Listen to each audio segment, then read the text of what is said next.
Dean ઓફિસની અંદર માંડ રોકી રાખેલું રુદન સ્વીકૃતિએ બહાર આવીને મુક્ત કરી દીધું. તે રડતી રડતી કેન્ટીન તરફ ચાલવા લાગી. ધ્રુવી તેની પાછળ ગઈ. કેન્ટીનના એક ટેબલ પર બેસીને સ્વીકૃતિએ ધ્રુસકે ધ્રુસકે રડવાનું શરૂ કરી દીધું. ધ્રુવી તેની બાજુમાં બેઠી તેના માથા પર હાથ ફેરવવા લાગી. શું થયું? ધ્રુવીએ પૂછ્યું. મારી સાથે જ આવું કેમ થાય છે? રડતા રડતા સ્વીકૃતિએ કહ્યું. પણ થયું શું? નોટિસ આપી છે મને. પણ કેમ? અટેન્ડન્સ, પરફોર્મન્સ, અનડિસિપ્લિન, ઘણા બધા કારણો છે. છોડને. પણ તું કોલેજ શું કામ બંક કરે છે? નિયમિત આવતી જાને. નથી તારું લેક્ચરમાં ધ્યાન હોતું ન તો ક્લિનિક્સમાં. સ્વીકૃતિનો હાથ પકડીને ધ્રુવીએ કહ્યું, હજુ સમય છે કૃતિ. કરિયર બરબાદ થઈ જાય એ પહેલાં સુધરી જા. પણ મેં ક્યાં કોઈ ગુનો કર્યો છે? ગુનો નથી કર્યો, પણ તું ભટકી ગઈ છે. પેથોલોજી, માઇક્રોબાયોલોજી અને ફાર્મેક ગમવાને બદલે તારું મન આદિત્ય અને સુયશમાં ભટક્યા કરે છે. એક્ઝામ વિશે વિચારવાને બદલે તું બોયફ્રેન્ડ વિશે વિચારે છે. લેક્ચરને બદલે તને લાઇપોસક્શન દેખાય છે. તારી ગાડી પાટા પરથી ઉતરી ગઈ છે કૃતિ. તો શું કરું? અત્યારે મારા કંટ્રોલમાં કશું જ નથી. શું કરું એટલે? જીવન પ્રત્યે થોડી ગંભીર થા. ડોન્ટ વેસ્ટ યોર લાઈફ કૃતિ. ભૂલ નહીં કે આપણે એ કોલેજની કેન્ટીનમાં બેઠા છીએ જ્યાં એડમિશન લેવાના લોકો સપના જુએ છે. અને તું તો કેટલી હોશિયાર છે. તારા 12મા ધોરણ અને ફર્સ્ટ MBBSના માર્ક્સ એ વાતની સાબિતી છે કે તું આ કોલેજને ડિઝર્વ કરે છે. તો પછી અચાનક આ તને શું થઈ ગયું છે? આ મારી કૃતિ નથી. પ્લીઝ મને એ કૃતિ પાછી આપી દે જેને હું ઓળખતી હતી. થોડી વાર સુધી સ્વીકૃતિ સ્થિર નજરે ચૂપચાપ કેન્ટીનની દિવાલોને જોતી રહી. પછી હળવેથી બોલી, ચારે તરફ અંધારું લાગે છે. હું કોઈ એવા કૂવામાં પડી ગઈ છું જ્યાંથી બહાર નીકળવાનો રસ્તો જ નથી દેખાતો. અચાનક આ જગત મને વ્યર્થ લાગવા માંડ્યું છે. જીવવાની ઈચ્છા નથી થતી. મન થાય છે કે વિચાર પણ કરતી નહીં. તારા ગયા પછી આંટીની શું હાલત થશે એની કલ્પના કરી છે? જીવતે જીવ મરી જશે. તારા માટે તો જીવે છે એ. કાશ મને પણ મારા માટે જીવતા આવડી જાય. તારી જાતને થોડો સમય આપ, બધું ઠીક થઈ જશે. ખબર નથી, પ્રામાણિકતાથી કહું તો એવું લાગે છે કે આ જન્મારો તો હાથમાંથી ગયો. I have lost the plot. બહુ લાંબુ ન વિચાર. કાલની વાત કર. સૌથી પહેલાં એક સરસ જવાબ ડ્રાફ્ટ કર. લિખિતમાં માફી માંગ. તારા નબળા પરફોર્મન્સ અને ઓછી અટેન્ડન્સ માટે કોઈ બહાનું શોધી કાઢ અને ભણવામાં લાગી જા. નિયમિતપણે કોલેજ આવવા લાગ. હું છું ને તારી સાથે. એ રાતે સ્વીકૃતિને ઊંઘ ન આવી. કોલેજમાંથી મળેલી નોટિસ વિશે તેણે ઘરમાં કોઈને વાત ન કરી. ભાવનાત્મક રીતે પપ્પા એટલા દૂર હતા કે એમના સુધી વાત પહોંચી શકે તેમ નહોતી. અને મમ્મી એટલી બધી નજીક કે એમને કહ્યા પછી ઉપાય ઓછા અને અભિપ્રાયો વધારે મળે. ચર્ચા ઓછી અને ચિંતા વધારે થાય. આ અંતર ક્યારેક બે ધારી તલવાર જેવું કામ કરે છે.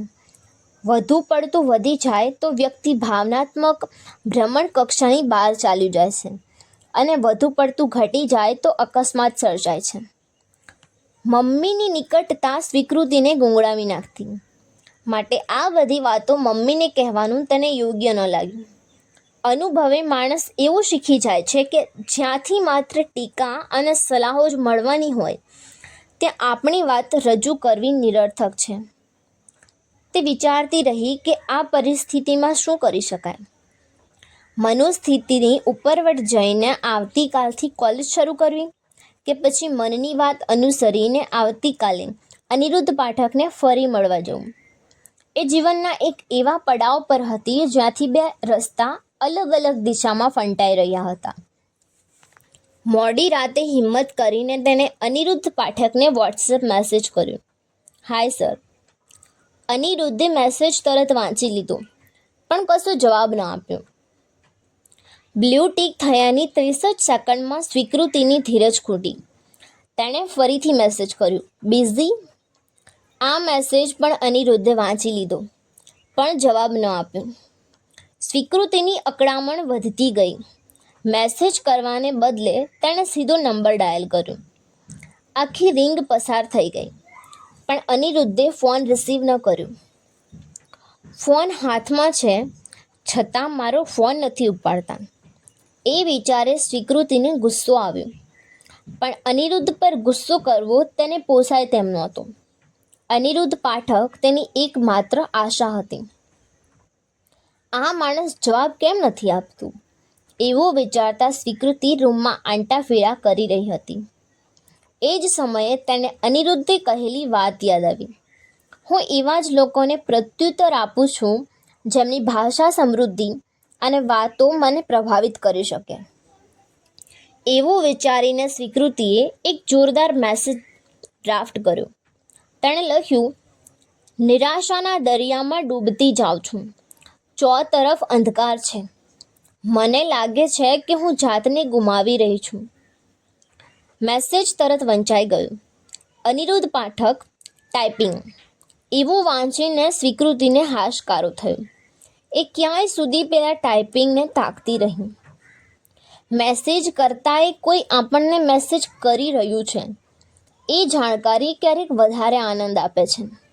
કોઈના રિસીવ્ડ મેસેજ કરતાં એનું ટાઈપિંગ સ્ટેટસ વહાલું લાગવા માંડે ત્યારે સમજવું કે end to end emotional encryption પ્રસ્થાપિત થઈ ચૂક્યું છે. થોડી વાર પછી અનિરુદ્ધ પાઠકનો મેસેજ ડિલિવર થયો. 1. નિરાશાના દરેક દરિયામાં એક તળિયું હોય છે. એ તળિયા પર પછડાટ લાગ્યા પછી વ્યક્તિ આપમેળે ઊંચકાય છે. હું ઈચ્છું છું કે એ તળિયું જલ્દી આવે. 2. જો ચોતરફ અંધકાર હોય તો પ્રકાશિત થવાની જવાબદારી આપણી હોય છે. 3. નવા વ્યક્તિત્વના નિર્માણ માટે જૂની જાતને ગુમાવી દેવી આવશ્યક હોય છે. આ વાંચીને સ્વીકૃતિના ચહેરા પર સ્મિત આવ્યું. આટલા ડિપ્રેશનમાં પણ તેની આંખોમાં તેજનો સંચાર થયો. તેણે લખ્યું, મેં તો ખાલી વાંચ્યું હતું કે શબ્દો નવજીવન આપી શકે છે. તમે એ સાબિત કરી રહ્યા છો. લુક, આઈ એમ સ્માઇલિંગ. એવું કહીને સ્વીકૃતિએ એક સેલ્ફી મોકલી. ફરી પાછો સામેથી કોઈ જ જવાબ નહીં. ન હોંકારો, ન પ્રશંસા, ન એન્કરેજમેન્ટ, ન એકનોજમેન્ટ. સ્વીકૃતિ જવાબની રાહ જોતી રહી અને થોડી જ ક્ષણોમાં અનિરુદ્ધ પાઠક ઓફલાઈન થઈ ગયા. 10 મિનિટ રાહ જોયા પછી સ્વીકૃતિએ મેસેજ કર્યો. જવાબ ન આપ્યો? સૂઈ ગયા કે શું? એ મેસેજને પણ તરત બ્લુ ટીક લાગી ગઈ. અનિરુદ્ધ કોઈ જવાબ ટાઈપ કરે એ પહેલાં જ સ્વીકૃતિએ એક બીજો મેસેજ કર્યો. તમે મને વ્યસની બનાવી રહ્યા છો. મને સૌથી ખરાબ લત લાગી રહી છે બ્લુ ટીકની. અનિરુદ્ધે પહેલા મેસેજનો જવાબ લખ્યો. મને ફક્ત પ્રશ્નોના જવાબ આપતા જ આવડે છે અને લુક, આઈ એમ સ્માઇલિંગ એ પ્રશ્ન નથી. સ્વીકૃતિને ખ્યાલ આવી ગયો કે 45ની ઉંમરે પહોંચેલો આ માણસ એના બોયફ્રેન્ડની જેમ તો નહીં વર્તે. પણ બોયફ્રેન્ડની શોધમાં નીકળેલી સ્વીકૃતિ બોયફ્રેન્ડના નામ પર જે મળે એ સ્વીકારી લેવા તૈયાર હતી. અને એમાંય આટલા ઠરેલ, પરિપક્વ અને વિચક્ષણ માણસની સોબતમાં રહેવું કોને ન ગમે? ખાસ કરીને એને જે જીવનથી હારી ગયું હોય. એક મૂંઝવણ છે, તમે મદદ કરશો? સ્વીકૃતિએ પૂછ્યું. બોલ, અનિરુદ્ધે લખ્યું. કોલેજમાંથી નોટિસ મળી છે. અટેન્ડન્સ ઓછી છે. પરફોર્મન્સ ખરાબ છે. ભણવામાં મન નથી લાગતું. કાલથી ફરજિયાત દરરોજ કોલેજ જવું પડશે. એમાં મૂંઝવણ શેની છે? કોલેજ નથી ગમતી. કોલેજ નથી ગમતી કે અભ્યાસ? એકચ્યુઅલી બંને. રડતું ઇમોજી. તો શું ગમે છે તને? તમે. એવું લખીને સ્વીકૃતિએ તરત ડિલીટ કરી નાખ્યું અને અનિરુદ્ધે એવું પૂછવાની તસ્દી પણ ન લીધી કે શું ડિલીટ કર્યું. તમારી સાથે વાતો કરવી, વાર્તા સાંભળવી, કોફી પીવી. હસતું ઇમોજી. એ તો આપણે કોલેજ પછી પણ કરી શકીએ. અત્યારે તો તમારા સિવાય કોઈને મળવાની ઈચ્છા નથી થતી. આ કબૂલાતનો અનિરુદ્ધે કોઈ જ જવાબ ન આપ્યો. એ જાણતો હતો કે પ્રેમમાં બરબાદ થઈ ચૂકેલી આ છોકરી તેની ભાષા, વાણી અને વાર્તાઓના મોહમાં સપડાઈ ચૂકી હતી. અને આ તરફ સ્વીકૃતિ એક વિચિત્ર લાગણી અનુભવી રહી હતી. આધેડ ઉંમરની જે વ્યક્તિ સાથે મોડી રાતે ચેટ કરીને એ પોતાની લાગણી કહી રહી હતી, એને પ્રેમનું નામ આપવું તો શક્ય જ નહોતું.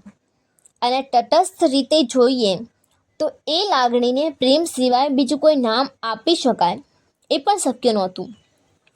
ભલે અસ્વસ્થ અને અધીર બનીને, પરંતુ અજાણતામાં સ્વીકૃતિ એક એવી અજ્ઞાત યાત્રાએ નીકળી પડેલી જે માર્ગ વણખેડાયેલો, પ્રતિબંધિત અને જોખમી હતો. વાર્તાના રૂપકડા નામથી શરૂ થયેલી મુલાકાત વ્યક્તિગત જીવન અને ખાનગી વાર્તાલાપ સુધી પહોંચી જશે, અનિરુદ્ધને એવી કલ્પના નહોતી. આ સંબંધ આગળ વધારવો કે પછી એક અણસમજુ, અપરિપક્વ અને અસ્વસ્થ છોકરીને સમજાવી દઈને આગળની મુલાકાત પર પૂર્ણવિરામ મૂકી દેવું, એનો નિર્ણય અનિરુદ્ધે કરવાનો હતો.